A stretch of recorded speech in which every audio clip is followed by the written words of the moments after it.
Good afternoon, sir. My name is Bella. I have a question. Two questions. Nowadays, there's so many developers who build a Superblock with quiet limit, and the price also increased too. For example, at South or West Jakarta, Serpong, and Bekasi. My question is, who's the buyer? And for developer side, a big capital. For developer side, the big capital, because people in Indonesia are in the middle economic area. Thank you. So it's a very good question, and it comes back to what we talked about earlier about affordability. Through the period, I guess, from the Asian financial crisis all the way through the GFC period, prices were relatively flat and stable in Indonesia. And then post-GFC, particularly in the years 2011, 12, 13, prices moved up a lot, and not just residential. Industrial land prices doubled and tripled. Office space prices went up, strata title values, rental values, and of course in residential. And I remember very clearly back in around 2011, 12, a lot of commentary was around where in certain areas of the city, it had become really unaffordable for most middle class to even consider buying a landed property. In that period, we saw a lot of residential launched, high-rise, and a lot of it was more affordable. And in different price ranges, certainly from sort of 10 to 15 million rupiah per square meter for a certain category, up to then 20, 25, and of course further on up. Affordability is critical, and that, there's lots of issues that impact affordability, and it starts with the land. Developers rightly need to get a good return on their land and on their investment, but if we are developing super blocks, mixed-use developments that don't have, that don't provide affordable middle-class housing, then I think we're going to have a big problem in the future. If everything in these areas is more luxury, then where is the majority of the population? Where are they going to buy? I mean, we know that there's a lag in terms of supply of, housing for, less economically advantaged people. There's a big lag in affordable housing, but even if we look at middle-class housing, part of the problem is so many people are commuting in to the CBD because that's where the jobs are. But the more people are commuting, it's the more cars on the road, the more traffic, the more loss of productivity. We've got to be able to provide affordable housing for at least middle class in areas where the jobs are. And that is, of course, going to be high-rise. And that comes back to planning considerations, and it comes back to, the government and the planning authorities, setting the guidelines and the rules around, what can be included and what should be included within these mixed-use developments. Thank you. Johan, would you like to add something? Thank you. I think the question of affordability is also a matter of design criteria. You can't build a super block basically targeted to, doesn't have to be like upper class or higher middle class. Can be actually at middle class or lower middle class. It depends really on how you design that, and it doesn't mean that you skimp on quality. So basically, a super block is an urban concept, right, where you have a necessity to have very dense population within very narrow or very small space. Another, what was mentioned before is the problem of connectivity. I think the point to have a super block and that adheres to everybody in that city is basically you have to get from A to B within a short time, right? So if you have an affordable space outside the city or at the fringes of the city, but it takes 2 hours to get to your work and 2 hours back, I think people make that, basically it's that trade-off, right, in the end.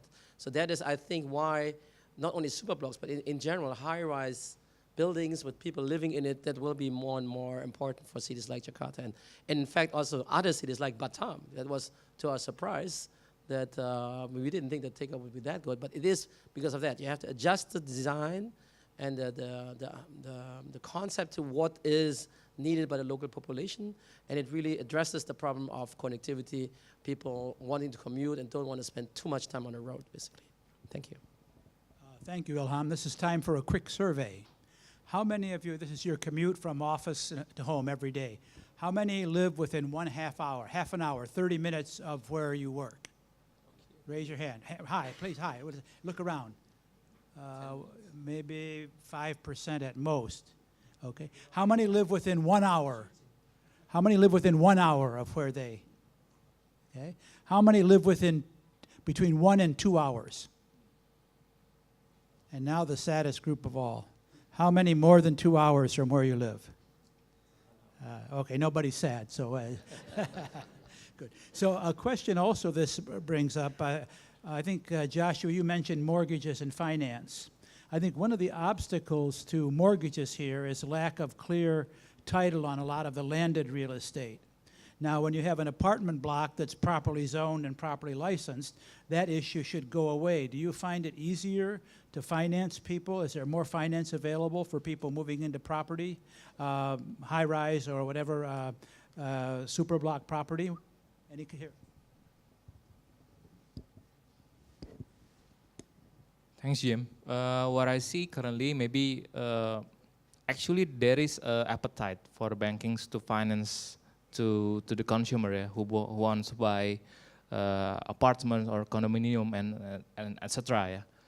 Yeah. Basically because yeah, I think as I mentioned earlier, the ratio of mortgages to total credits is relatively low, yeah, so far. Yeah, and I think it is not too complicated for consumer to have financing from the banking, because I think it depends on the requirement and documents and so on. After they complete it all, I think it will be managed by the risk, and then also I think the process currently is very fast. Yeah, I think less than 14 days or 15 days. There are a lot of programs that banks offer currently. But I think, again, because so far I think the prices, in the last 2 years, maybe we've seen our commodity property prices keep going down.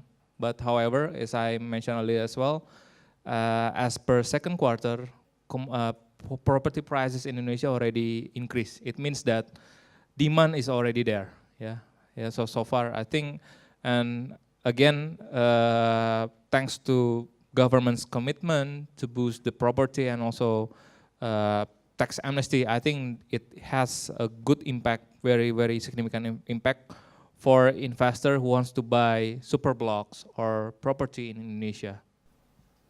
Thank you very much. Next question, please. Okay, this gentleman here and then here.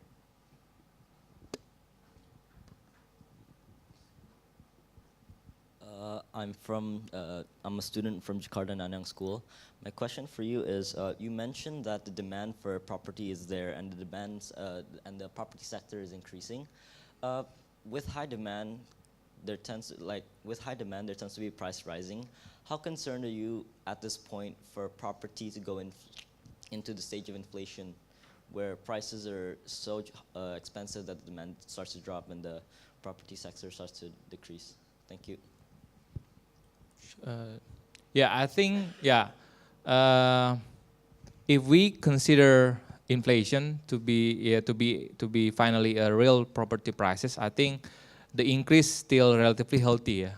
If we compare maybe in 2010 to 2011, whenever commodity prices going up, so everyone have a huge liquidity, so they wants to buy property and so on. Yeah, so that's why the price increase is relatively high. Yeah? So but I think currently, because again, Bank Indonesia also monitor the development on mortgages on also property sectors. So that's why whenever there is a contraction in property sectors, Bank Indonesia and government will loosen their policy. Yeah, on the other hand as well, whenever there is a signal of bubble or overpriced condition, I think the government and the Bank Indonesia will also tighten their policy. So I think it depends on the condition, yeah. But currently, if I see the data, if I see the our GDP growth, yeah, around 5%, and then property prices increase by 3 to 5%, I think it's relatively healthy increase in growth of property prices. Thank you, Joshua. Then this gentleman here had a question. And then one lady in the back.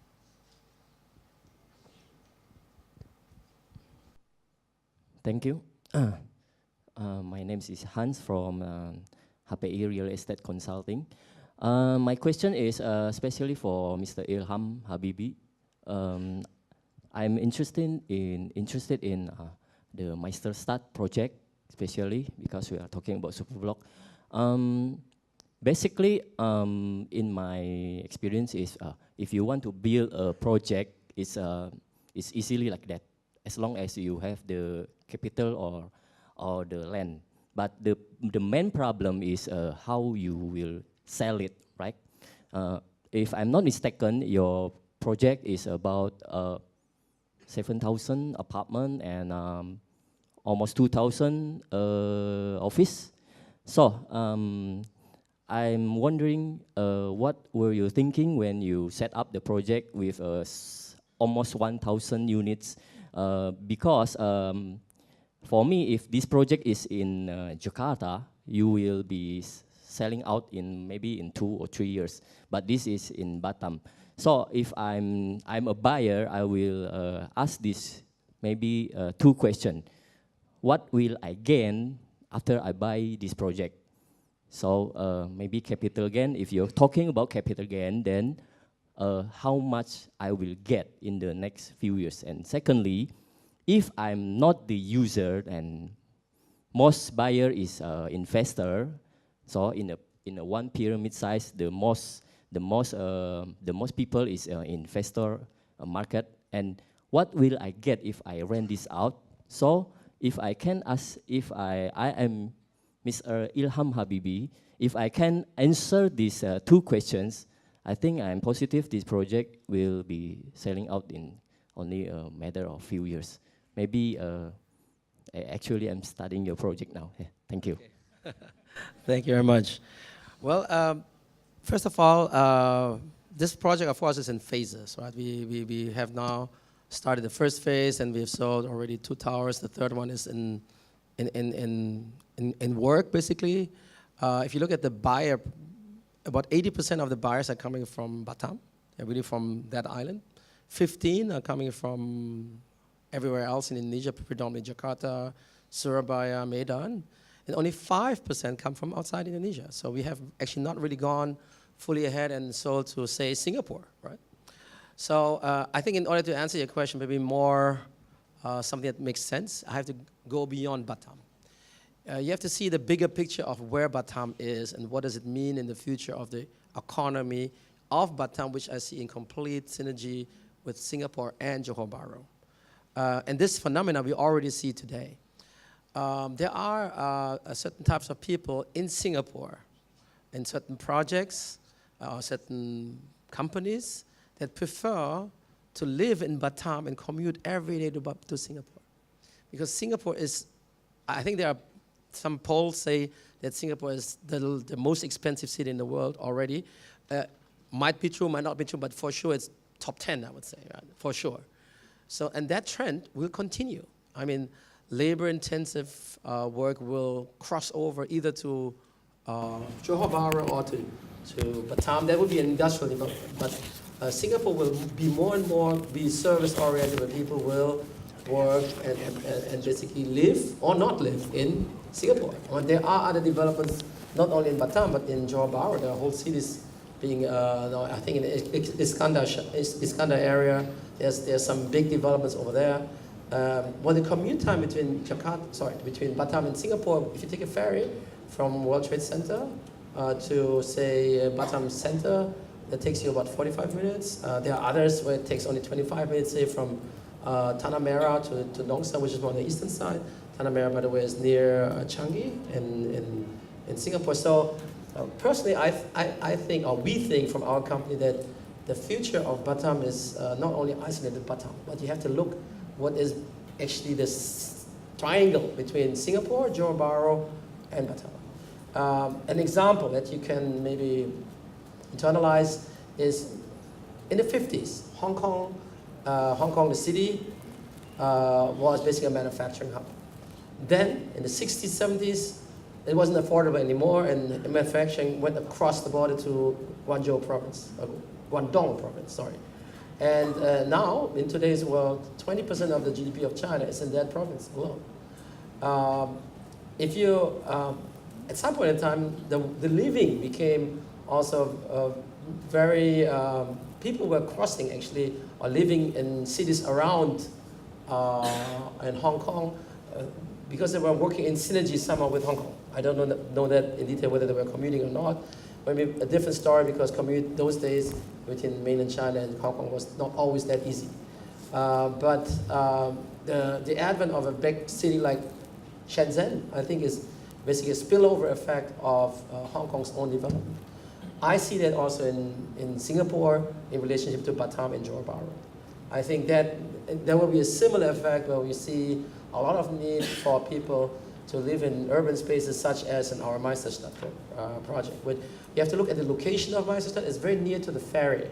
There's maybe 5 to 10 minutes only to the ferry, so connectivity plays a major role. So people want to maybe get in out of Jakarta, Batam with a smart card. Already today you have smart cards where you can zip through immigration and go well into Indonesia or into Singapore. So that kind of a connectivity, I think we need to be well established for people to basically commute between different parts of that whole area, which I described earlier. So in that regard, I would like to paint the future picture, and then it makes sense either as a user or as an investor. I think it would be the same thing.